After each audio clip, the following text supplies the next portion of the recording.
ርዕሱ ከቀደሙት እንመከር የሚል ነው። ከቀደሙት እንመከር ይላል። እንጸልያለን።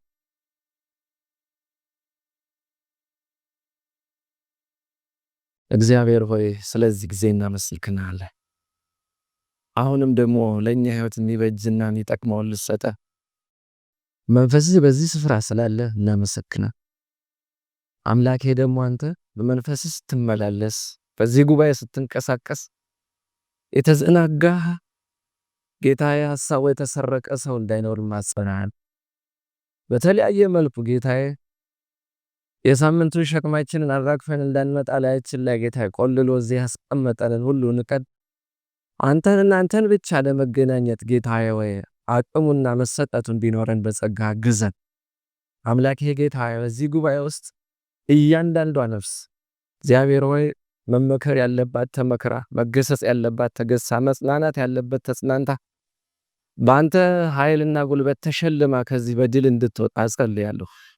እኔም ደግሞ ስጋዋን ደካማው ሰው እዚህ ቦታ ቆሜያለሁ። አንተ በኃያልነትህና በፍቅርህ ለሕዝብህ የሚጠቅመውን ለእኔ የሚረባውን ነገር እንድታስተላልፍ መጠቀሚያ መፍሰሻ ቦይ ማለፊያ እንደሆነ የምትረዳ ጸልያለሁ። ጉባኤውን ሁሉ አንተ በኢየሱስ ስም ተቆጣጣ። አንተ ስትከድልልን እኛ እየተከተልን እንድንሄድ በጸጋ አግዘን በጌታ በኢየሱስ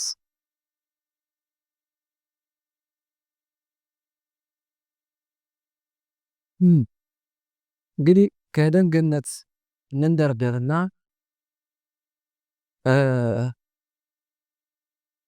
በኤደን ገነት የመጀመሪያ ወላጆቻችን አለመታዘዝን ከመረጡ በኋላ እንግዲህ መልካምና ክፉን የምታስታውቀው ዛፍ ሲበሉ ያኔ የኃጢአት ቅርንጫፍ በጣም ሲሰፋ እናየዋለን። በኤደን ገነት ሰው ለመጥፋት ቢፈልግ አንድ መንገድ ብቻ ነው ያለው፣ እሷም ያቺ ዛፍ። አሁን ደግሞ ሰው ከእግዚአብሔር የሚርቅበት መንገድ ምን ያህል ነው ቢባል አንድ አይደለም፣ እልፍ ነው፣ በጣም ብዙ ነው። ሰይጣን ብዙ መንገዶችን አዘጋጅቷል። መጥፊያው መንገድ በርክቶ የመዳኛው መንገድ ደግሞ አሁን በዚህ ኃጢአተኛው ዓለም አንዱ ነው፣ እሱም ክርስቶስ፣ በእርሱ ብቻ። ታዲያ ይህ ክርስቶስ ዕብራውያን ላይ ወንድማችን የተባለው ስጋዊ ለብሶ የመጣው ያ ታላቅ አዳኝ እስከ መጨረሻው ኃይል ድረስ አንጠፍጥፎ አቅሙን ሁሉ ሰጥቶ ራሱን እስከ መለወጥ ድረስ ደርሶ እኛን ለማዳን ይተጋ። አሁንም እየተጋ ነው። ከጽልመት ለማውጣት ይተጋ። ሰይጣን ደግሞ በተቃራኒው እስካሁን ድረስ ብዙዎቻችን ተኝተን ነው ዛሬ መጣ ነው። እሱ አልተኛም። ነገ እንዴት ነው ማጠምደው እያለ ሲያጠነተን ያደረው። ነገ እንዴት ነው ማሳስታት፣ እንዴት ነው እየሸረበና ብዙ ሴራ እየጎነጎነ ነው የሚያድረው። አያርፍ፣ ተስፋ አይቆርጥም። እስከ መጨረሻ ኃይሉ ድረስ አብረው የሚጠፉትን ለማብዛትና ለማበርከት ይተጋ፣ ይለፋል። መቀመቅ ለመክተት ይታትራል። ስለዚህ በሁለት ኃይሎች ውስጥ ጥርናፍ ውስጥ ተይዘን ያለ ነው። በዚህም እንሳባለን፣ በዚህም እንሳባለን። ጳውሎስ በሁለተኛ ቆሮንቶስ 4:4 ላይ ሰይጣንን የዚህ ዓለም ገዢ ይለዋል። ምክንያቱም ከአዳም ስለተረከበው ኢየሱስ በመስቀሉ ምንም እንኳን ያንን ስልጣን ቢወስድም የክብር መንግስቱ ሙሉ በሙሉ እስኪረጋገጥ ድረስ በዳግም ምጽአቱ የሰይጣን ሚና ይቀጥላል። አሳችነቱና ትግሉ ይቀጥላል። ታዲያ አሁን ያለንበት ዘመን ልብ ላለውና ላስተዋለው ሰይጣን ጎግና ማጎጉን እያስከተለ ህዝቡን ከጥፋት አፋፍ ክፈፍ በቃ የጫፍ ላይ ህዝቡን ደርድሮታል። ወደ እሳት ሊገባ የተዘጋጀ ጥርብ እንጨት ይመስላል ህዝቡ። ሊቃጠል የተዘጋጀ የተስተካከለ እንጨት ይመስላል። ሊታረድ የተዘጋጀ በግ ይመስላል።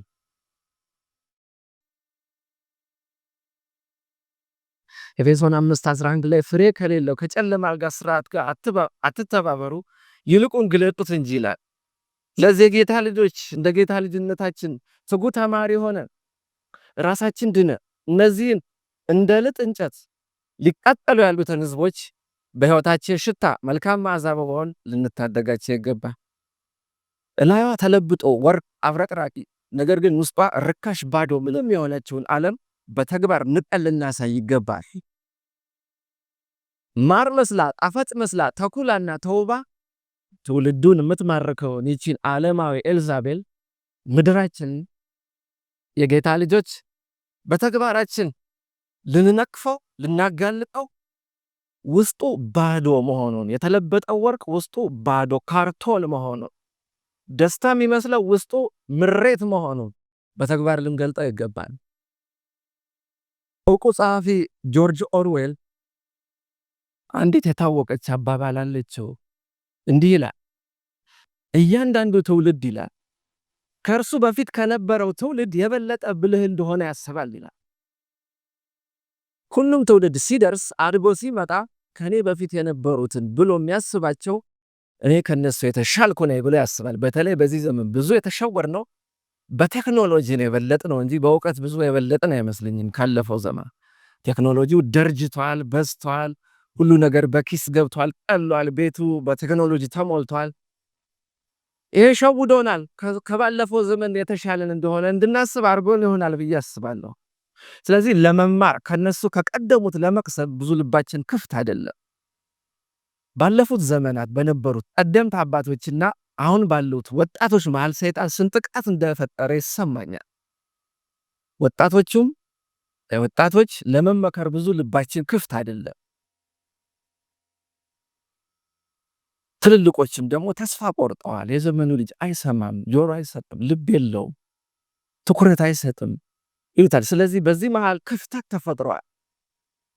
ጆርጅ ኦርዌል እንዳልነው ሁልጊዜ ከዚህ በኋላ የሚመጡትም የእኛ ልጆች ደግሞ እኛን እንደ ፋራ የሚቆጥሩበት ጊዜ መጣ። ሁልጊዜ ትውልድ ያለፈውን እንደ ፋራ ይመለከታል፣ እንዳለፈበት ይመለከታል ይላል። ስለዚህ በዚህም የተነሳ ያለፈው ዘመን የቀደመው ዘመን ስህተት አሁንም ይደገማል። ምክንያቱም የአሁኑ ትውልድ ከቀደመው ለመማር ልቡ ክፍት አይደለም። የተሻልኩ ነኝ ብሎ ያስባል። የአያቶቼ የቅድመ አያቶቼ ዘመን የነበረችው አይጥ ያንኑ መርዝ በልታ ሞታለች። አሁንም ያንኑ መርዝ በልታ ትሞታለች። እሷስ እንስሳ ናት ልበል። ሰው ግን እኮ የተለየ ፍጡር ነው። ለማስተዋል ለማገናዘብ የተለየ ረቂቅ እውቀት ተሰጥቶታል። ግን ካለፈው ዘመን እየቀዳ ስህተቱን ለማከም አይጥርም። በዚህ ምክንያት ደግመን የስህተት አዙሪትና ሽክርክሪት ውስጥ ያገባን ይመስላል። ያለፈውን ሳናርም እንደገና እንደግመዋለን። ያለፈው ሳይታረም እንደገና እንገባበታለን። ካለፈው ትውልድ ስህተት ተምረን ጥመታችን ይቃና አካሄዳችን ቢገራ ብዙ ነገር መሰራት ይችል ነበረ። ብዙ ነገር የሚስተካከል ነበረ። ዛሬ በሚኖረን እያደረግን ባለ የቃል ጊዜም ላይ ሁለት ነጥቦች ነው የምናነሳው። ካለፉት ሰዎች ለመማር የነሱ ስህተት ላለመድገም፣ በተለይ በመንፈሳዊ ደዌ ከሁሉ በላይ የከፋው ደዌ በምንም ደግሞ በማይክሮስኮፕ የማይታየው ደዌ መንፈስ በሽታ ስለሆነ ያንን ከቀደሙት ለመማር ሁለት ነጥቦችን እናነሳለን ባለችን አጭር ጊዜ። ወደ ነጥቦቹ ከመሄድ በፊት ግን አንድ ነገር ላሳስብ ፈልገው እንደሆነም በማውራቴ እናንተም በመስማታችሁ የመለወጥ ማረጋገጫ የሆነው ማውራትና መስማት ቀላል ነው። መሆን መተግበርና መፈጸም ግን ትጋት፣ ጥረት ይጠይቃል። የጌታ ጸጋ ያስፈልጋል። ስለዚህ በልባችሁ እንዲበሉ እኔም ሁሌ ጸሎቴ ነው፣ እግዚአብሔር ሆይ እምሰማው እንደሆን ዝም ብዬ እዚህ ሰምቼው እንዳልቀር በሕይወቴ እንዲገባ በአንተ ብርታት በአንተ ድጋፍ ከክፉ ሁሉ እንድድን ከሰይጣን ወጥመድ አባቶቼን አያቶቼን ካጠመደበት እንድድን እርዳኝ እያልን እንድንሰማ አሳስባችኋለሁ። እግዚአብሔር ይርዳ፣ በመንፈሱ በመሃላችን ይገኝ። የመጀመሪያው ነጥብ ማዘግየት ነው። ማዘግየት ባለፉት ዘመናት ሰይጣን የሰራባቸው ስራዎችን እንመለከታለን ከመጽሐፍ ቅዱስ። በእግር ኳስ ውስጥ አንድ ዘዴ አለ። በሕግ ባይፈቀድም ነገር ግን ተጫዋቾች የሚጠቀሙበት ዘዴ አለ። እሱም ቀድመው ካገቡ ግብ ካስቆጠሩ ጊዜ መፍጀት ይሞክራሉ። በረኛው ወይ ዝም ብሎ ይጠርዘዋል አርቆ፣ ወይ ኳሱን አቅፎት ይተኛል፣ ወይ ወደ ውጭ እንዲወጣ ይጥራል። ኳሷን በቃ ሜዳ ውስጥ ከቆየች ተመልሶ ግብ ሊቆጠር ስለሚችል በተቻለ አቅም ማዘግየት ይሞክራሉ። 90 ደቂቃ ቢበዛ 100 ነው ተጨማሪ ደቂቃ ተጨምሮ የሚሆነው አጠቃላይ። ስለዚህ ያችን ጊዜ እንደምንም ካዘገዩ ካሳለፏት እንደሚያሸንፉ ያውቃሉ። ስለዚህ ያስታውቃል። ቀድሞ ያገባ ቡድን ያስታውቃል። በቃ ጨዋታውን በጣም ወደ ኋላ ለማድረግ ይሞክራል፣ ይጠራል። በሕይወት ሜዳ ላይ ሰይጣን የሚባል ተጋጣሚ አለን። እድሜያችንን ያቃታል። መጽሐፍ ቅዱስ መዝሙር 90 ቁጥር 7 8 9 ላይ እንደሚናገረው በሙሴ መዝሙር ውስጥ የሰው ልጅ ቢበዛ እድሜው 70 80 ከዛ ካለፈ ምንድነው? ድካም። ሰይጣን ያቃታል። እንደው ቢበዛ እንደው በደንብ በጤና ሕግ የሚከተል ሰው ቢሆን በጤና እናት ይኖራታል እንጂ ያ ዘመን አያልፍም። ብዙ ከዛ ጥቂት ናቸው። ስለዚህ ልክ እንደ ቀድመው እንዳገቡ ተጫዋቾች እንዴት እንደሚያዘገየን ያውቃል። በወጣትነት ማዘግየት፣ በታዳጊነት ማዘግየት፣ እግዚአብሔር በ20 ዓመት በ30 ዓመት ሊያደርሰው የፈለገውን ሰውዬ እያዘገየው የሚነቃው 60 70 በቃ ቆይቶ ማዘግየት የሰይጣን ትልቁ መንገድ ነው። ወደኋላ መሳብ፣ ከበረከታችን ማማና ከፍታ እንዳንደርስ ማንቀራፈፍ ትልቁ ጥረቱ ነው። ማባከን ጊዜ። እንደምታውቁት ራእይ ምዕራፍ 7 ላይ 4ቱ መላእክቶች ነፋሳትን ይዘዋል ይላል። እነዛ የተያዙት ነፋሳት ሰይጣን ቢፈቀድለት ምድርን ድምስስ አድርጎ ሊያጠፋ የሚጥርበት ነፋሳት ናቸው። እነዛ 4 መላእክት ያንን ቢለቁት ምድር ትደመሰሳለች። እንደ መጽሐፍ ቅዱስ አስተምሮ ሰይጣን ማጥፋት ነው የሚፈልገው ወዲያው። ግን ማጥፋት ስላልተፈቀደለት ያለችው አጋጣሚና እድል ማንቀራፈፍ ነው፣ ማዘግየት፣ መጎተት፣ ከመንፈሳዊ ከፍታ ማስቀረብ፣ ተቀድሰን ለመኖር ቀጠሮ ማሰጠት ብዙዎችን በቀጠሮ ውስጥ ያኖራቸዋል። ቆይቺ ቢዝነሴ መስመር እስክትይዝልኝ ድረስ ወደ አገልግሎት በደንብ አንገባ፣ እቺ ቢዝነስ ስትስተካከልልኝ ያኔ ቦርድም እገባለሁ፣ አገለግላለሁ። ወጣቶችንም ያታልልበታል። ይሄ ዕድሜህ መደሰቻ ነው፣ መጫወቻ ነው፣ እንደ ልብ የምትሆን ነው። ዶርም ውስጥ ነበሩ፣ ዩኒቨርሲቲ እናውቃለን፣ አጋጥሟችሁም ይሆናል። ብዙ ወደ ቤተ ክርስቲያን የምታበዙ ወደ ጌታ ቤት የምታበዙ ከሆነ ስታረጁ በምን ልትደበሩ ነው? ወጣት ሳላችሁ ቤተ ክርስቲያን የምትሉት ተብለናል። መንፈሳዊነት፣ ወደ ጌታ መቅረብ፣ ከጌታ ጋር መጠጋት ልክ እንደ በብድር እዛ በኋላ ላይ እንደሚቀመጥ ርቆ ተገፍቶ እንደሚቀመጥ ሩቅ ነገር ይታያል። ይሄ ሰይጣን ጥንስስ ነው፣ ሰዎችን ለማዘግየት። ለዚህ ነው በብዙዎቻችን ውስጥ በዚህ ዘመን በትልልቅ ሰዎች ውስጥ ትንንሽ ሰዎች ይታያሉ ብሏል ዶክተር ምህረት ደበበ። በዘመናችን ውስጥ በትልቅ ሰዎች ውስጥ፣ በጎልማሶች ውስጥ፣ በወጣቶች ውስጥ ሕፃን ልጅ ይታያል ብሏል።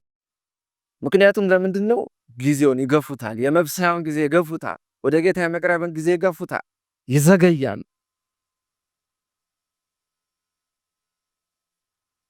አላቅም በሕይወታችሁ ምን አይነት ነገሮች እንደምትቀጥሩ። ነገር ግን መጽሐፍ ቅዱስ 2ኛ ቆሮንቶስ 6 ላይ አሁን ነው የመዳን ቀን አሁን ነው ሲል እግዚአብሔር ምስጢር ስላለው ቤት ኑሮ በቅድ ይሰራ ይሆናል። ቅድስና በቅድ አይሰራም። አሟጠህ የመንፈሳዊነት ዕውቀት አሁን ባለህበት ኃይል ተጠቀሙ ነው የሚለው እግዚአብሔር። አሁን በምትችለው ሁሉ አንጠፍጥፈህ ኃይልን ተጠቀም። በፕሮቴስታንቱ ዓለም ጥሩ ጸሐፊያን ከሚባሉት መሃል ጥቂት መጽሐፎቹ ደርሶኛል፣ አግኝቼዋለሁ፣ ተጠቅሜበታለሁ። ጆን ፓይፐር የተባለው ጸሐፊ አንብባችሁት ይሆናል። እንደው ሰው ሁሉ ቢያነብልኝ የሚላት አንድ መጽሐፍ አለችው። ከመጽሐፍቶች ሁሉ እንደው ይህችን ቢያነባት የሚለው ስለ ራሱም ሕይወት የሚጠቅስበት መጽሐፍ ስለሆነ የመጽሐፉ ርዕስ ዶንት ዌስት ዩር ላይፍ ይላል። ሕይወትህን አታባክ ነው የሚል ነው የመጽሐፉ ርዕስ ዶንት ዌስት ዩር ላይፍ። ብትችል ኢንተርኔት ላይ ሶፍት ኮፒው ስላለ ፈልጋችሁ ወርዳችሁ አንብቡት። በጣም ጥሩ መጽሐፍ ነው። ብዙም አይደለችም ገጿ። እንደ መጽሐፉ መግቢያና መንደርደሪያ የሚጠቀመው ገጽ 12 ላይ አንድ ታሪክ የእውነት ያጋጠመውን ታሪክ ነው። በዚያ ቦታ ላይ አባቱ ቄስ ናቸው፣ ሰባኪ ናቸው እና ወጣት በነበርኩበት ጊዜ አባቴ እየሰበከ እያለ መድረክ ላይ ሲናገር መጨረሻ ላይ ለአዳዲስ ነፍሳት ጥሪ ሲያደርግ አንድ በእድሜ በጣም ከፍ ያሉ ሰው በሰዎች ተደግፈው ወደ ፊት መጥተው እኔ ጌታዬን እንደ ግል አዳኝ አድርጌ መቀበል እፈልጋለሁ አሉ ይላል። እጅግ ተደሰተ። ሰው ምዕመኑ ተደሰተ በዚህ ሰው መዳን። ሰውየው ግን ያለማቋረጥ ያለቅሱ ነበር ይላል። ሊያረጋጓቸው ሞከሩ። አሁን ደስ ሊሰኙ ነው የሚገባዎት። አሁን ድነዋል፣ ወደ ጌታ መንግሥት ቀርበዋል፣ ስለዚህ አያልቅሱ ብለው ሊያጽናኗቸው ቢሞክሩም ሰውየው ግን ደጋግመው ያለቅሱ ነበር። አንዲትንም ቃል ደጋግመው ይናገሩ ነበር ይላል። በአእምሮዬ ተቀርጻለች ይላል ጆን ፓይፐር። እንዲህ ነው የሚሉት፣ አይ ዌስትድ ኢት፣ አባከንኩት፣ እድሜን አባከንኩት። በወጣትነት ዘመኔ ተነግሮኛል፣ ወደ ጌታ ቅረብ ተብያለሁ። አሁን ግን ዘመኔ አልቋል። አሁን እኔ ድን ይሆናል፣ ነገር ግን የምተጋበት ለጌታ የምሰራበት እድሜ ላይ አይደለሁም። አይ ዌስትድ ኢት፣ አባክኜዋለሁ፣ ተንከባለሁ፣ ሄዷል፣ እድሜ አልቋል። ያ ያስለቅሰኛል። ከሱስህ ውጣ፣ ከሴሰኝነትህ ውጣ ስባል ስመከር ያልሰማሁት ዘመን አሁን ተጠቅልሎ መጥቶ ላይ ወደቀ። ስለዚህ ያጸጽተኛል፣ አለቅሳለሁ፣ አልመልሰውምና ዘግይቻለሁ፣ አባክኜዋለሁ እያሉ ያለቅሳሉ። ስለዚህ አንዱ መንገድ የሰይጣን ማዘግየት ነው። በታሪክና በራሴ እይታ ብቻዬን ክፍል ላልፎ አልፈልግም። በመጽሐፍ ቅዱስ ላስደግፈው እፈልጋለሁ።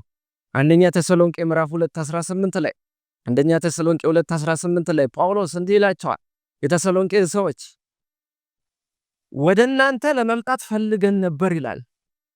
ወደ እናንተ ልንመጣ ፈልገን ነበር። በተለይም እኔ ጳውሎስ ብዙ ጊዜ ሞክሬ ነበር ወደ ተሰሎንቄ ለመምጣት። ከዛ በኋላ ያለችውን ሐረግ እንድታስተውሉ ፈልጋለሁ። ነገር ግን ሰይጣን አዘገየን ይላል። ነገር ግን ሰይጣን አዘገየን። በተለይም እኔ ሞክሬ ነበር፣ እፈልግ ነበር ወደ እናንተ ለመምጣት፣ ነገር ግን ሰይጣን አዘገየን ይላል። እግዚአብሔር አይደለም፣ ሰይጣን አዘገየን። ሰይጣን የሚጠቀምበት መንገድ መሆኑን ማዘግየት ከዚህ ትረዳላችሁ። ጳውሎስ የታሪክ ጸሐፊዎች እንደሚናገሩት በ51 ዓመተ ምህረት ነው ይህን ደብዳቤ የጻፈው። ተሰሎንቄ መሄድ የቻለው ከ4 ዓመት በኋላ ነው፣ በ55 ዓመተ ምህረት። አላውቅም ጳውሎስ እንዳሰበው በ51 ዓመተ ምህረት ወይም በ50 ሄዶ ቢሆን ምን ያህል ሳይጠመቅ ይሆን? ምን ያህል ተሰሎንቄ በወንጌል ትደረስ ይሆን? አላውቅም። ነገር ግን ሰይጣን የእግዚአብሔር ሥራ ወደፊት እንዳይሄድ የነቁም ካሉ ያለቁትን ማፍዘዝ ነው፣ የነቁም ካሉ ማዘግየት ትልቅ ጥረቱ ነው። ሌላው በጣም በአስፈሪ ሁኔታ የሰይጣን ማዘግየት ሥራ የተጠቀሰው ዳንኤል ምዕራፍ 10 ላይ ነው። ዳንኤል ምዕራፍ 10 ላይ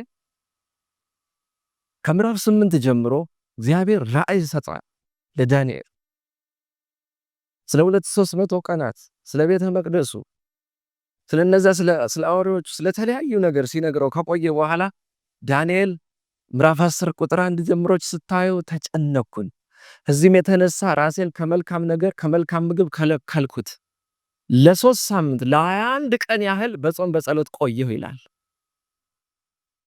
ከዛም ቁጥር 12 እና 13 ላይ በኋላ መልአኩ ገብርኤል ከመጣ በኋላ የነገረው ነገር አለ። እንዲህ ይላል፣ አነበው ወዳለሁ። ገብርኤል አለ፣ እርሱም እንዲህ አለኝ ለዳንኤል፣ ዳንኤል አትፍራ፣ ልብህ ያስተውል ዘንድ ሰውነትህ በአምላክ ፊት ይዋረድ ዘንድ ካደረክበት ከመጀመሪያው ቀን ጀምሮ ቃልህ ተሰምቷል። መጀመሪያ ቀን ጸሎትህን ሰምተናል፣ ተሰምቷል። እኔም ስለ ቃልህ መጥቻለሁ። የፋርስ መንግስት አለቃ ግን 21 ቀን ተቋቋመኝ። እነሆም ከዋነኞቹ አለቆች አንዱ ሚካኤል ሊረዳ መጣ። እኔም ከፋርስ ነገስታት ጋር በዚያ ተውሁት ይላል። በመጀመሪያው ቀን ጸሎት ተሰምቶ እየመጣሁ ነበር መልስ ልሰጥህ። ግን የፋርስ አለቃ የሚለው ሰይጣን 21 ቀን ተቋቋመኝ ይላል። 21 ቀን ተቋቋመኝ። ሚካኤል የመላእክት አለቃ ዋናው መጥቶ ከዛ ባያላቅቀኝ ኖሮ አንተ ጋር መምጣት አልችልም ነበር። ሃው ፓወርፉል! የሰይጣንን የማዘግየት ኃይል ታያላችሁ። በዚህ ቦታ ላይ ገብርኤልን ይዞ 21 ቀን ተቋቋመኝ፣ አስቀረኝ ወደ አንተ እንዳለመጣ ይላል። አንተ በጸሎት ባትተጋ ባትቀጥል የዛሬ 1 ሳምንት ጸልየህ ብታቆመው ኖሮ ምናልባት ላይ መጣ ይችላል ገብርኤል።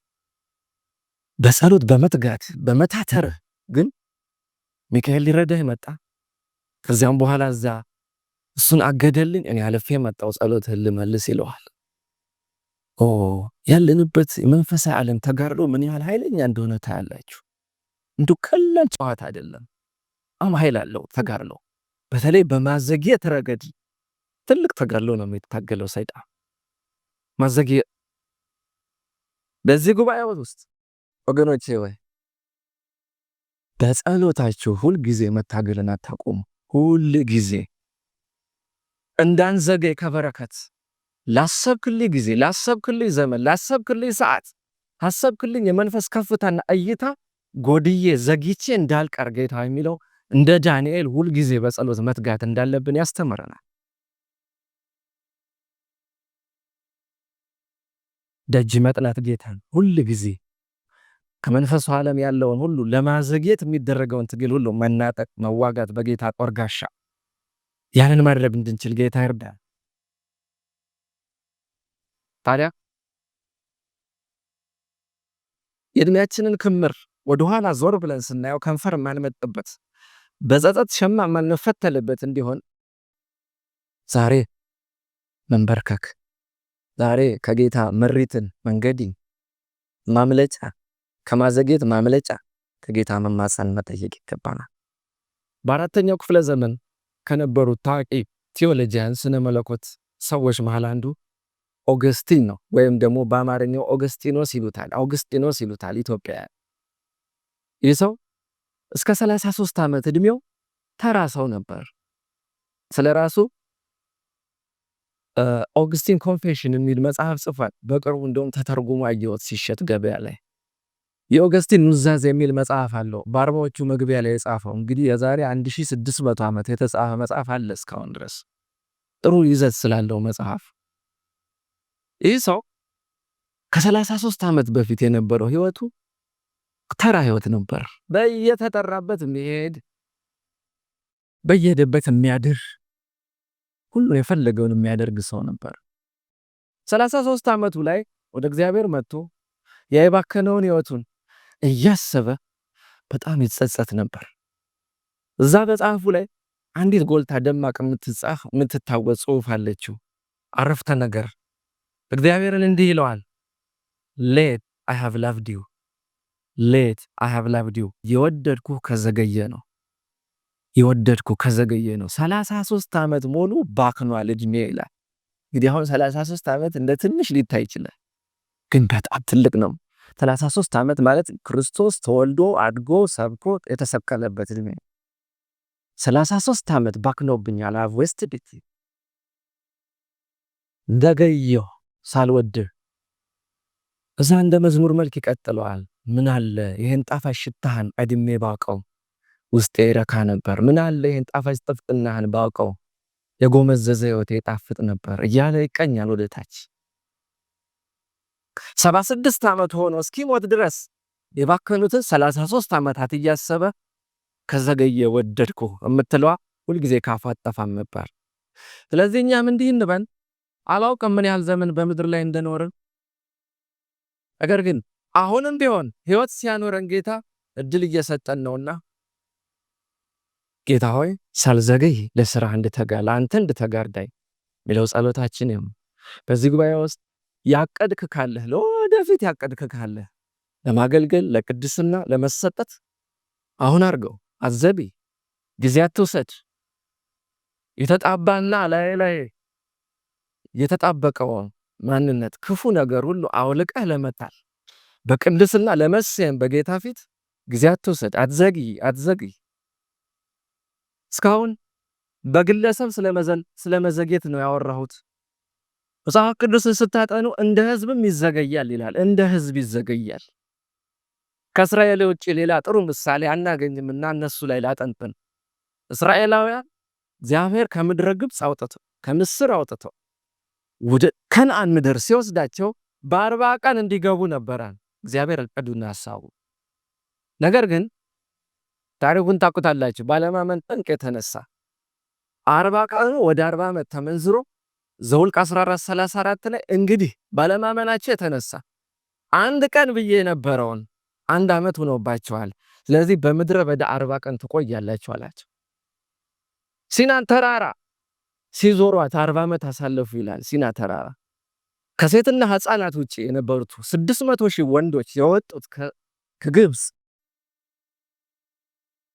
በተለያየ ኃጢአት መንገድ ላይ ተንጠባጥበው ሲያልቁ 2 ሰው ብቻ ካሌብና ኢያሱ ገቡ። ሌላው መንገድ ላይ የመጣ ትውልድ ነው። መሀል ላይ የተወለደ ትውልድ ነው። ከመዘግየት የተነሳ ከታለመላቸው ሐሳብ ሳይደርሱ ቀርተዋል። ብዙዎች ባለማመናቸው የተነሳ የትንቢት መንፈስ እጅግ ጥሩ አድርጎ ይገልጸዋል። ፓትርያርክ ኤንድ ፕሮፌት አበውና ነቢያት በምድረ በዳ ውስጥ የሚል ምዕራፍ አለ። 36ኛው ምዕራፍ ተተርጉሟል። እንዲህ የምትል አንቀጽ አለች። እስራኤላውያን በእግዚአብሔር ድል አድራጊነት እጅግ ደስ ተሰኝተው በቀይ ባህር ዳርቻ ደስታቸውን በጭፈራና በሆታ ሲገልጹ፣ ዕድሜያቸው ሙሉ በምድረ በዳ ሲንከራተቱ፣ በታላቅ ተስፋ ከግብፅ የወጡት የሚሊዮኖች ዕጣ ፈንታ እንዲሁ መክኖ ቀረ ይላል። የበረከትን ጽዋ የከንፈራቸው ኃጢአት ነጠቀው። ቀጥሎ ያለችውን አረፍተ ነገር ልብ በሉልኝ። ቀጣዩ ትውልድስ ከነሱ ይማር ይሆን ይላል። ቀጣዩ ትውልድስ ከነሱ ይማር ይሆን? መግቢያ ላይ ያልኩት ይሄንን ነው። ከቀደመው እንማር ይማር ይሆን?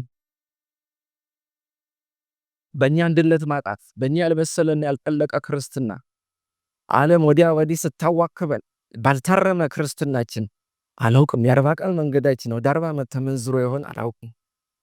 እንደ ህዝብ ማለቴ ነው። ይቺን የእስራኤላውያንን 40 ዓመት ስሰማ ፓስተር ጥሩነህ ስለ ኢትዮጵያ አድቬንቲስት የተናገሯት 40 ዓመት ትዝ ትለኛለች። ምናልባት ተከታተላችሁታል። በ11 ክፍል ተቀርጿል። የቤተክርስቲያን የኢትዮጵያ አድቬንቲስት ቤተክርስቲያን ታሪክ እዛ ላይ የሚናገሩት ሐሳብ አለ። በ1914 ዓመተ ምህረት የዴኒሹ ተወላጅ ቶፐንበርግ ወደ አዲስ አበባ መጥቶ የመጀመሪያውን ቦታ ቀበና ላይ 6000 ካሬ ቦታ ያገኘው ያኔ 1914 ላይ እዚያ ቦታ ላይ ጥቃቅን የወንጌል እንቅስቃሴዎች ጀመረ እሱ። ከዚያም በኋላ ሌላ ቤተክርስቲያን ለመክፈት ሁለተኛው ቤተክርስቲያን ለመክፈት 40 ዓመት ፈጅቷል ይላሉ። 1953 ላይ ነው ፍልውሃ የተቋቋመው፣ ፍልውሃ ቤተክርስቲያን እዛ ምናየው በ1953 ተመረቀ። 40 ዓመት ሁለተኛው ቸርች ለመክፈት። ከዚያም በኋላ ይላሉ እግዚአብሔር አየንና እናንተ ደንዳኖች፣ እምነት የሌላችሁ እንዲህ ነው የሚሏት ላጻው ብሎ አጠፋኝ እና በደንዳኖች ናት አለንና አለ። በ1990 ዓመተ ምህረት በተነ። ከዚያም በኋላ ነው እነዚህ ሁሉ ቸርቾች የተቋቋሙት። ገርጂ፣ ሴሚሲ፣ ኮተቤ፣ እነዚህ ሁሉ እግዚአብሔር በጸባይ ሲጠይቅ እምቢ ሲባል ግው አርገና እናንተ ዘገያችሁ አይደል እኔ በኃይል አሰራችኋለሁ። እንግዲህ አሁን እስከ 40 ደርሰዋል ይባላል አዲስ አበባ ላይ። ሁሉ ግን ከመቶ ምናምን ዓመት በኋላ ነው። ስለዚህ አንዳንድ ጊዜ እግዚአብሔር ተናግሮ ያልሆን ሲል በፍቅር ያልሆነው በጡጫ የሆነ በኃይል ይሆናል። ከእግዚአብሔር ቁጣ ይሰውራል። እግዚአብሔር ፍቅሩን ብቻ ያሳየ። እግዚአብሔር ቁጣ ነበልባል ነው፣ አስፈሪ ነው። ዕብራውያን ላይ እንደተጻፈው እግዚአብሔር አምላካችን የሚባል እሳት ነው ይላል። ያ እሳትነቱ እኛን ሊያበጅ ሊያቀርጽ እንጂ ሊያጠፋ ይምጣብን፣ በቁጣ ይምጣብን። ጴጥሮስ እንዳለው በሁለተኛ ጴጥሮስ 3:11 ላይ የእግዚአብሔር መምጣት እያቻኮላችሁ በምን ይላል? በቅድስና ኖሮ ይላል። ቁጥር 11 3:11 ላይ እግዚአብሔርን በመምሰል ልትሆኑ ይገባችኋል።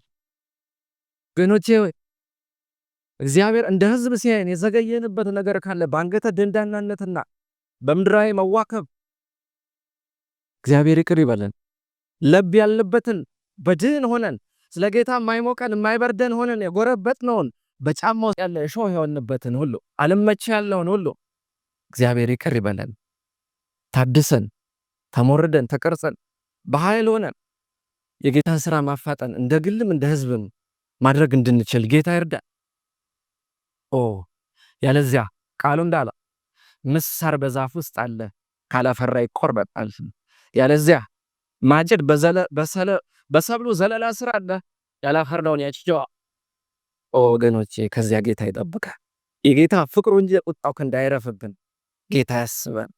ጊዜን ለመጠቀም ወደ መጨረሻው ልንጣ። ሁለተኛው ነጥብ ባለፉት ዘመናት ከቃሉ የምንማረው ሰይጣን የተጠቀመበት ለመመከር የሚያስፈልገን ትዕቢት ነው።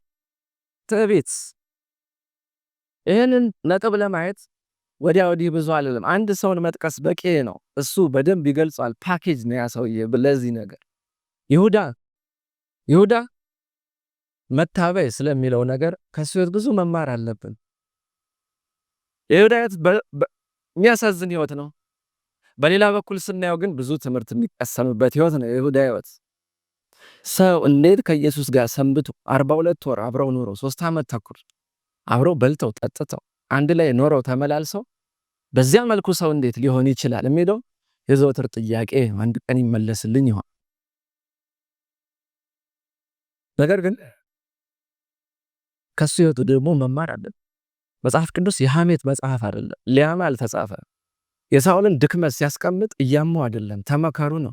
ቅድም አባታችን ያነበቡት አንደኛ ቆሮንቶስ 10 ላይ ያለው ካለፈው ትውልድ ተማር ነው።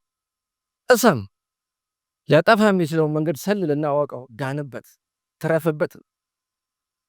ሰው ጥሩ ልጅ ሲያይ ልጄ ከሱ ጋር ይዋል ይላል። ጥሩ ባህሪያው አብሮ በመዋል ስለሚጋባ። ይሁዳ ግን አብሮ በመዋል እንኳን አልተጋባበትም። የኢየሱስ ባህሪ። የይሁዳ ችግር ምን ነበር? ትክክለኛ ችግሩ ገንዘብ መውደድ። እሱ ቅጥያ መጽሐፍ ቅዱስ ቀረብ ብለን ስናነብ የእሱ ችግር አሁን ሁለተኛ ላይ የምናነሳው ነጥብ ነው። ጥቅሶችን እንጠቅሳለን።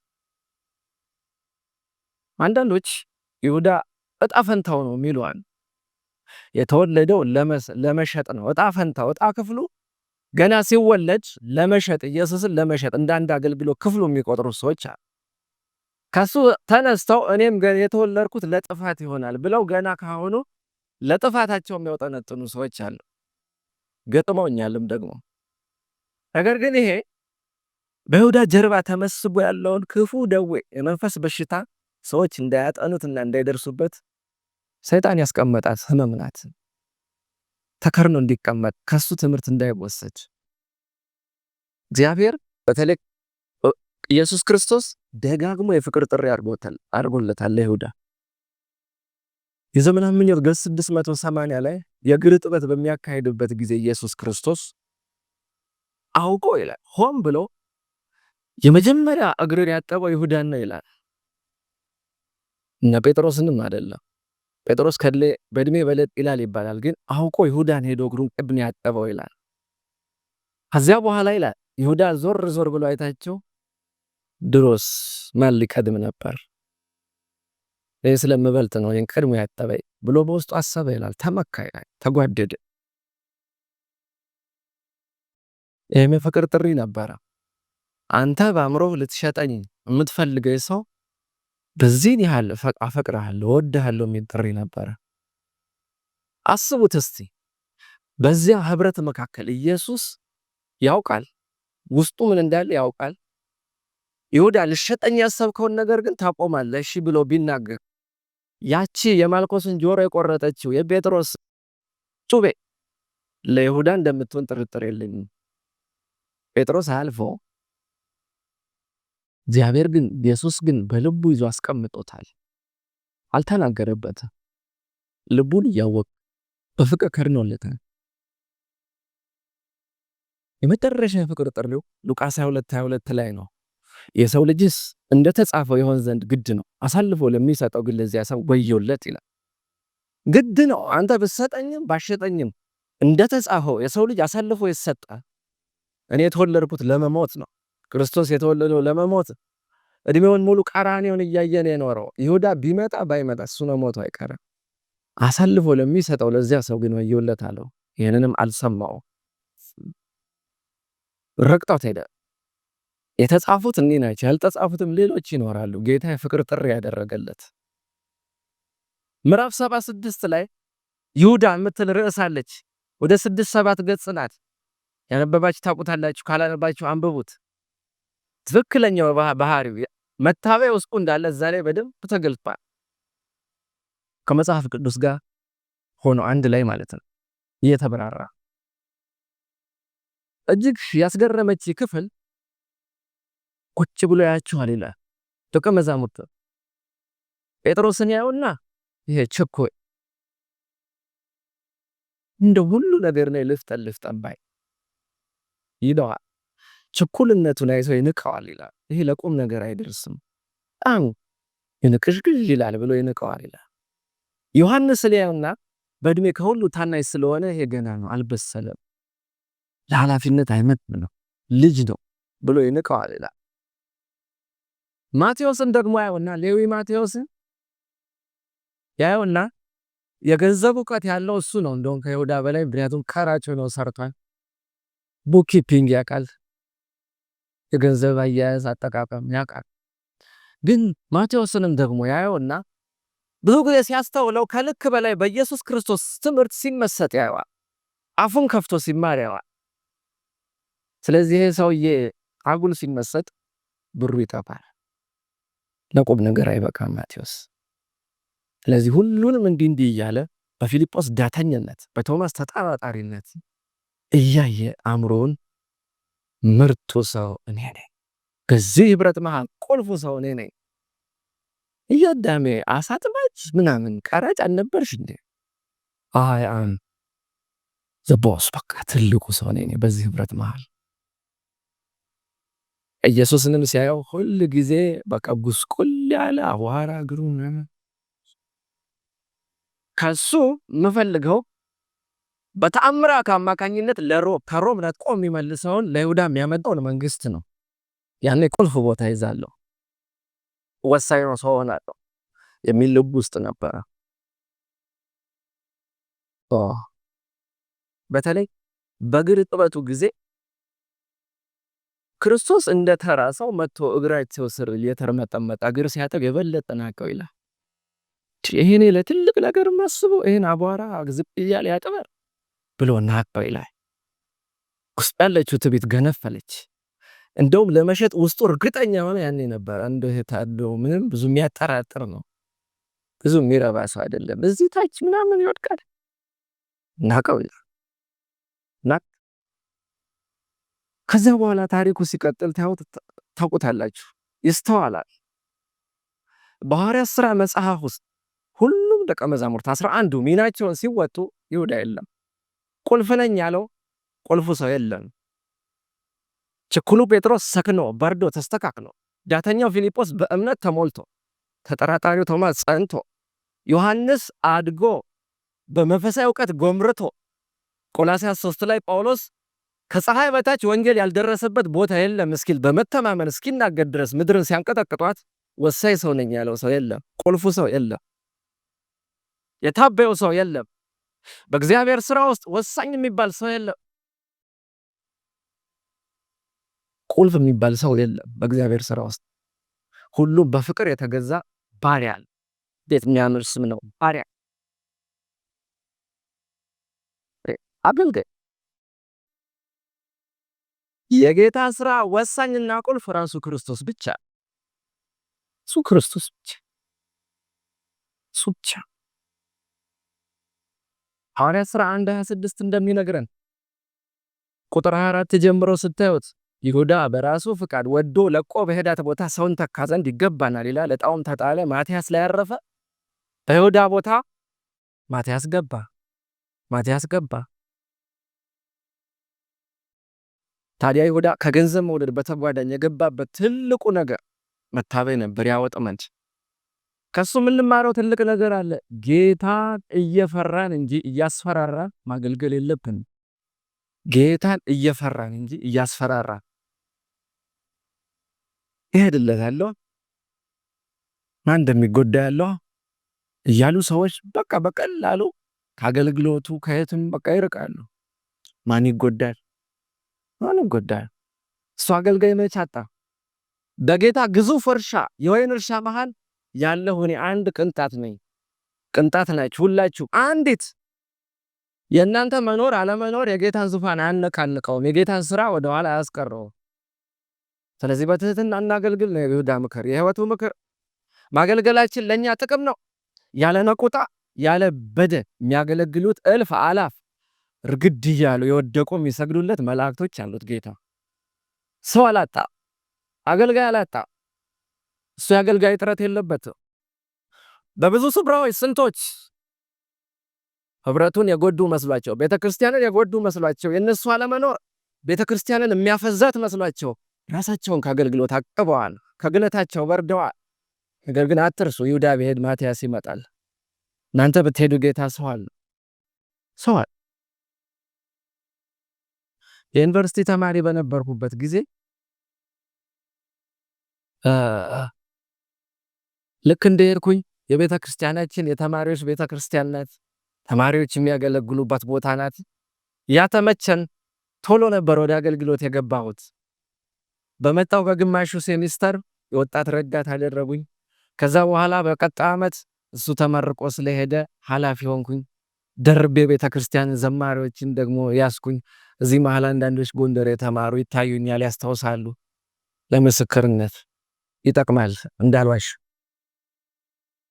በቃ ብዙ ቦታዎችን ይዣለሁ በቤተ ክርስቲያን ውስጥ። እና የተማሪዎች ምግብ ይዘጋጃል በየሳምንቱ። ያልሄድኩበት ወፍጮ ቤት የለም፣ የወፍጮ ቤቶቹ ያቆኛል። ያልሄድኩበት ጉሊት የለም፣ ሁሉ ያቆኛል። ለደንበኛ ይቀነሳል እያሉ ቀንሰውልኛል። በቃ ሁሉንም ነገር በቃ ገብቼበት ነበር። ልንመረቅ ጥቂት ሲቀረን ውስጤ ጭንቀት ገባው። አሁን እኔ ልሄድ ነው፣ ይሄ ቸርች ማን አለው? በቃ እኔ እኮ የዚህ ቸርች ቁልፍ ሰው ነኝ። ውስጤ የመጣውን ለመነገራችሁ በቃ ውስጥ ቁልፍ ሰው እኮ ነኝ። እኔ ከሌለው ማን እንዲህ ሊያደርግ ነው? ማን እንዲህ ሊያደርግ ነው? ማን እንዲህ ሊያደርግ ውስጤ ነው።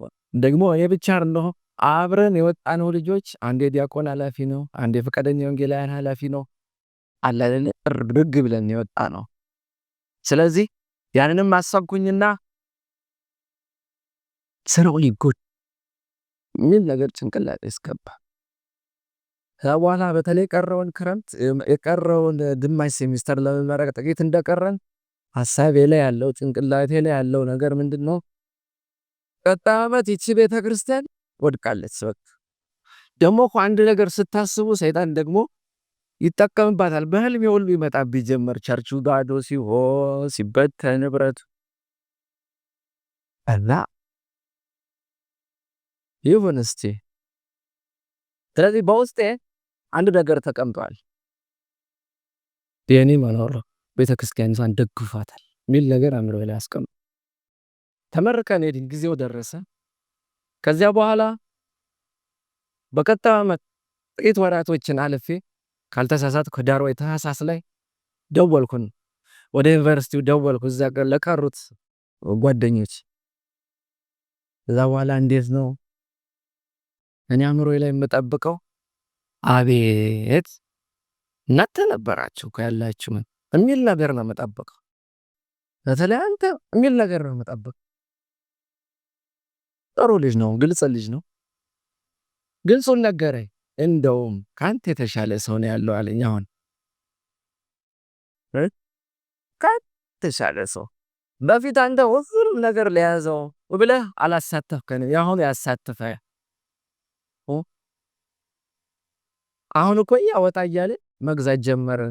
አይ ሁሉንም ይዘው አየር አጠራው ነበር። አሁን ከፈታል አለ። ያው ግልጽነቱ ጠቅሞኛል። ግን በኃይለኛው ዶዝ ነው መርፌ የተሰጠኝ። በኃይለኛው እንደ አለመዳን አልችልም። የሚያድን መርፌ ላይ የተወጋሁት። እንደ ለጌታ አስተማረኝ። ለካ በቃ እኔም ባልኖር ለካ ካኔ እኮ ተራ ሰው ነኝ። ለካ ቁልፍ ነኝ፣ ጋነኝ፣ ምንም አይደለሁም። እኔ ብሄድ ጌታ ሰዋል፣ አንቺ ብትሄድ ጌታ ሰዋል፣ አንተ ብትሄድ ጌታ ሰዋል። ስለዚህ በትህትና አገልግል፣ ንጥፍ ውርድቅ ብለህ አገልግለው ጌታን። እንደ ተሰጠህ ልዩ ዕድል ቆጥረህ አገልግለው። እግዚአብሔር በማንኛውም ሁኔታ ውስጥ ስለ ስሙ ነው ያነጻት ቤተክርስቲያን። ስለ አቤኔዘር፣ ስለ ስንታየው፣ ስለ ስሙ ያጸናትን፣ ስለ ስሙ ያኖራታል። ስለ ስሙ ያኖራታል። እና ለወደፊት ጭንቅ ላይ ነበር በፊት። አቤት እኛ ባንኖር፣ ገሌ ባይኖር፣ ገሊት ባትኖር እግዚአብሔር ሲያስተምረህ ግን እግዚአብሔር ማንንም ሰው አምጥቶ ስራውን ይፈጽመዋል፣ ያከናውነዋል። ክብር ለሱ ይሁን። እግዚአብሔር ታማኝ ነው። አንዳንዱን ደግሞ ይሄን ነፍቶ ነው የሚያወጣው። አንዳንዱን ደግሞ ኩሽሽ አድርጎ የሚያወጣው ሰው አለ። ብቻ ሁለቱም መውጫ ነው። ብቻ ውጣ እንጂ አንዳንዱን ካንተ በላይ ሰው፣ ካንተ በላይ ድምፅ፣ ካንተ በላይ እንዴ መድረኩ ስትይዘው ካንተ በላይ ዘማሪ አለ እንዴ፣ ካንተ በላይ ሙዚቀኛ አለ እንዴ እያለ ነፍቶ አሳብጦ በዚህ በር ያወጣዋል። ሌላኛውን ደግሞ አንተ እንደው ምን ትጠቅማለህ? ሰው ፊት ልቆም አንተ አፍ አለ ልታወራ አናቅህም እንደዛ የድሮ ኃጢአትህን ቁጭ በል አርፈህ። አንዳንዱን ደግሞ ሰቅዞ ይጥለዋል ወደ ታች እንዳይነሳ እንዳያገለግል ጌታው ፊት ሽር ጉድ እንዳይል ያደርገዋል። ይሄ የይሁዳ ተቃራኒ ነው። አንዳንዱ በማስታበይ ነው የሚያወጣው። አንዳንዱ ደግሞ ያልተገባ ትህትና ከማገልገል የሚያስቀር ትህትና ያልተገባ ትህትና ነው። እሱን አይቀበለውም ጌታ። የፈለጋችሁትን ትሁት ብትሆኑ ከማገልገል የሚያስቀር መሆን የለበትም ትህትናችን። ስለዚህ አንዳንዶች ብለው 30 ዓመት ሳያገለግሉ ኧረ እኔ እኮ አልረባም ምን እውቀት አለኝ እያሉ አስቀምጧቸዋል። ይሄ ሰይጣን መሳሪያ ነው። ከቀደሙት መማር አለበት። እንደው በር ላይ በደንብ ማስተናገድ ቢሆን ያ መክሊትህ ነው። አስተናግድ። ሰምተናል። በር ላይ ባስተናገዱት ሰው ያስጠመቁ ሰዎች በፈገግታ በፍቅር አስተቃቀፋቸው። ያም አገልግሎት ነው።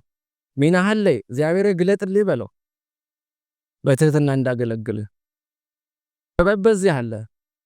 ሁለተኛ ቆሮንቶስ 6:4 ላይ እንደ ጌታ አገልጋዮች በሁሉ ነገር ራሳችንን እናማጥናለን ይላል። ቺቋቋ ደስ ትለኛለች። እናማጥናለን ይላል ጳውሎስ። ወደ ላይ አንነፋም፣ ወደ ታችም በጣም አንወድቅም፣ አጉል ትህትና ውስጥ አንወድቅም። እናማጥናለን፣ የተመጣጠነ ህይወት እንኖራለን። እንደዛ አይነት ሰው ብዙ መሄድ ይችላል። ካለፈው ስንማር ጌታ በዚህ መንፈስ ይጎብኝ። እንደ ማርያምም አንሆን ሁሌ ተማሪ። ማርያምን ደግፋታለሁ ተማሪ በመሆኗ ግን ሰው 30 ዓመት መማር የለበት። እንደ ማርታም ጎድ መባል አለበት። እንደ ማርታም የሚሰራ ሳያስፈልጋል ለጌታ። ለአንዳንድ ሰዎች ነግሬያቸዋለሁ። ይህን ስም ከሁለቱ የወጣ ከማርያምም ከማርታ ማርያታ ይባላል። ሰው ማርያታ ነው መሆን ያለበት። እንደ ማርያምም ኧረ እኔ ተማሪ ነኝ ሁሌ ከጌታዬ። ስራውስ መቼ ነው? አገልግሎቱስ መቼ ነው? እንደ ማርታም ደግሞ እድፍ አይደለም፣ ሰከን ብሎ ደግሞ ከጌታ መማል። መቅሰም ከጌታ ማገልገል በትህትና መቅሰም ከጌታ ማገልገል። ራሱን በትህትና ላቀረበ ሕፃን ሽማግሌ ሳይል ሊቅ ደቂቅ ሳይል አነሰ በዛ ሳይል እንዴት እንደሚጠቀምብህ ያውቃልና ራስን ስጠው። በጓዳ ውደቅ፣ በአደባባይ ያከብረሃል። አላዋቂነትህን ንገረው፣ በእውቀቱ ይሞላል። ከኔ ምንም የለም በለው፣ የሱ የሆነውን ይሰጣል። በመንፈሳዊ ሀብትም ትጥለቀለቃለህ። እግዚአብሔር ለዛ ጸጋ ያብቃል። ጥሪ አድርጌ ልጨርስ ለጸሎት። ምናልባት በዚህ ጉባኤ መሃል እየዘገየ ያለ ወንድም እህት ቢኖር ለመቀደስ ከኃጢአት የጸዳ ሕይወት ለመኖር ወይም ደግሞ ለማገልገል የሚዘገይ ሰው ካለ መጽሐፍ ቅዱስ የመዳን ቀን ዛሬ ነው ሲል የማገልገልም ቀን ዛሬ ነው እያለ ነው። ምክንያቱም የዳነ ያገለግላል። የዳነ እኮ ዝም ብሎ አይቀመጥም፣ ያገለግላል። በመንፈሳዊ ቀጠሮ ምትኖር ካለሽ ከኃጢአት ልምምድ ካለብህ ለመተው አትዘግይ ይልሃል ጌታ ዛሬ። አትዘግይ። መንገድ እንዲያሳይህ የጠራውን ክርስትና ለመኖር በቅድስና ለመኖር መንገዱን እንዲያሳይህ ተጠማጠም እንደ ዳንኤል። ከመዘግየት ጌታ እንዲጠብቅህ። ይሄ መጀመሪያው ጸሎታችን ነው በጌታ ፊት። ሁለተኛው ዘመኑ ቸኩሏል፣ ነገር ሁሉ ተያይዞ ወደ ፍጻሜ ተማል። እኛ ግን እንደ እግዚአብሔር ሕዝብ መዘግየት ይታይብናል። ይሄ የምታዩት ነው። በፈረሰኛው ዘመን እግረኛ ሆነናል። ኤርምያስ እንዳለው እንደ ንስር ኃይላችን እንዲያድሰው በመንፈሱ እንዲለኩሰን እንዲያቀጣጥለን ለተግባር እንዲያፈጥነን ጸሎታችን ይሁን። ጌታ ይርዳን። ሶስተኛው በቻልከው አቅም ምትተጋ ለጌታ ስራ ምትተጋ ቀጥይ። እግዚአብሔር ይርዳሽ። ከመታበይ ግን እንስዳ። በትህትና ንጥፍ ብለን ጌታን እናገልግለው። በትህትና በተቀጠቀጠ መንፈስ እናገልግለው። ጌታ ዝቅ ያለውን ትሁቱን ልብ ይስጥ። በጨረሻው በህሊና ሰይጣን የሚያመጣውን ስብከትና ማስፈራሪያ እየተቀበልሽ እኔ አረባ ምንም የምሰራው አስተዋጽኦ የለኝም የምትል ካለ ከማገልገል የራክ ካለ አሳጥማጁን የጠራው ጌታ ዛሬ አንተን ይጠራ። አይረባም የተባለውን ትንታክ አድርጎ ይለወጣቸው። አፋቸውን መዝጋት እስከማይቻል ድረስ ምድርን ያንቀጠቀጧን ኃያል እነሱ ነበሩና አንተንም ሊጠቀም ይፈልጋልና ራስን ስጠው። በአንተም ልሰራው አለኝ ይልሃልና እሺ እኔ ላከኝ። እንደ ኢሳይያስ ዛሬ ሰንበት ትምህርት ላይ እንደተማርን እኔ ላከኝ የሚል ልብ ጌታ ይስጠን። ይህንን ጸሎታቸው የሆነ ሰዎች ሁሉ ተንበርክከን እንጸልያለን። አብረን የመዝጊያውን ጸሎት በዚህ ርዕሶች የተለየ ጸሎት አብረን እንድናደርግ የምትፈልጉም ወደፊት እጠራችኋለሁ። አብረን መጸለይ እንችላለን። ከዚህ ፊት ምናልባት ሰው ካለ እድሉን ለመጠቀም ይፈልግ ወደፊት ይምጣ። አሁን ባነሳናቸው የጥሪ ሐሳቦች አብረን እንጸልያለን። ጌታ ሆይ ከመዘግየት አድነኝ፣ ሕይወቴ ዕድሜ ከመበላት አድነኝ።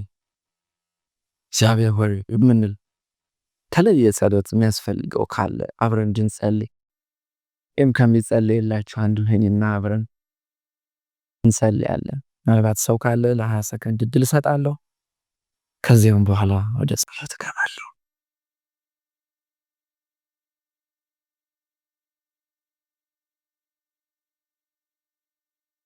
ከብልክ ይታዩ ዛሬ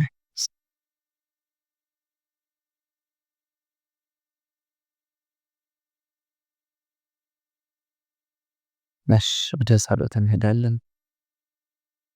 አባት ወልድ አዳኝ መንፈስ ቅዱስ አጽናኝ፣ ስለዚህ ጊዜ እናመሰግናለን።